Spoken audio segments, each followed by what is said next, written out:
right, why are you stealing? Why can't you stop stealing?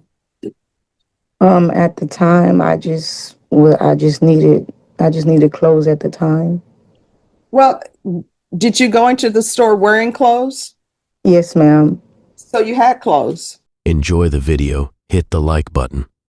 State versus Jamila Richardson. Can I have parties announced? Megan Galloway for the state. Robert Donna for the defense. All right. And are you Miss Richardson? Yes, ma'am. Did you review the court admonishments with your attorney? Did you understand it and sign it in all the appropriate places? Yes, ma'am. Did you understand you're charged with theft of property less than $2,500 with 2 or more previous convictions? That's a state jail felony. Range of punishment is anywhere from 180 days up to 2 years in the state jail facility and up to a $10,000 fine. Did you understand? Yes, ma'am. If you have a plea bargain agreement with the state, the court does not have to follow your plea.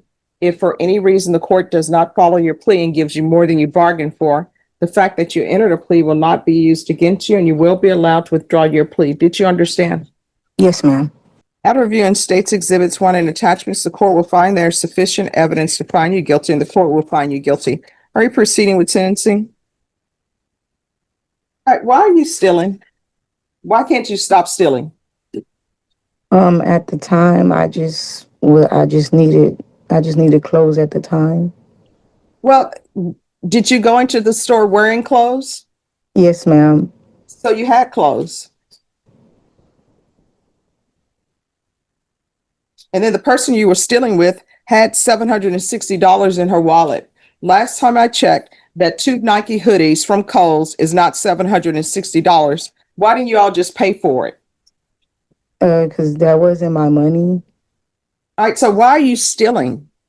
I don't understand this. If you want something, you get a job and you work for it. Yes, ma'am. And this is not the first time you're stealing. That's why this is a state jail felony, because you stole twice before. You continue to steal. Did you have a job at this time? No, ma'am. So your thing is, I don't have a job, let me steal. What do you think would happen if everybody decided to steal? Like, I don't have a job, let me go steal. And I'm assuming the only reason why you're offered this is because you previously been in the hospital and that she's bedridden. That's why she's being offered this. It is pretty much. I mean, otherwise, this should be you going to prison, because obviously you're old enough to know that you should not be stealing. And then the person you're stealing with, who has the $760, they end up having to be taken to the hospital because their blood pressure was high and their insulin was off. And they had $760, but they just chose to steal. All right. Court is finding you guilty. This is going to be a felony conviction on your record. The court will sentence you to 2 days in the Bexar County Jail under 1244. There's to be no contact with Kohl's.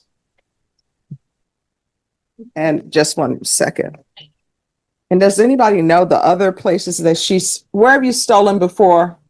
What other stores have you stolen from the 2016 case? It was just Kohl's and JCPenney's. All right. And then there's, again, with the clothes. And then there's to be no contact with JCPenney.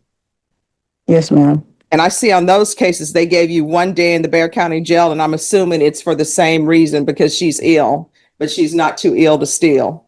So it's going to be 2 days in the Bexar County Jail under 1244. There's to be no contact with Kohl's or JCPenney, and restitution, if any, to Kohl's. Did you review the document entitled Trial Court Certification of Defendant's Rights to Appeal with your attorney? Did you understand it and electronically sign it? Yes, ma'am. Because it's a plea bargain agreement, because I followed your plea bargain agreement, and because you waived your right to appeal, you do not have the court's permission to appeal. Because this is a felony conviction, you're not allowed to own or possess any weapons or ammunition. If you have a question over what a weapon or ammunition is, you'll need to speak to an attorney. Do you understand? Yes, ma'am. All right, we can go off the record. Ms. Richardson, the fact that you are bedridden, that will only get you so far. At some point, somebody is going to give you the sentence that you deserve. Do you understand? Yes, ma'am. All right, good luck to you. Thank you. You're welcome. Thank you. Sure.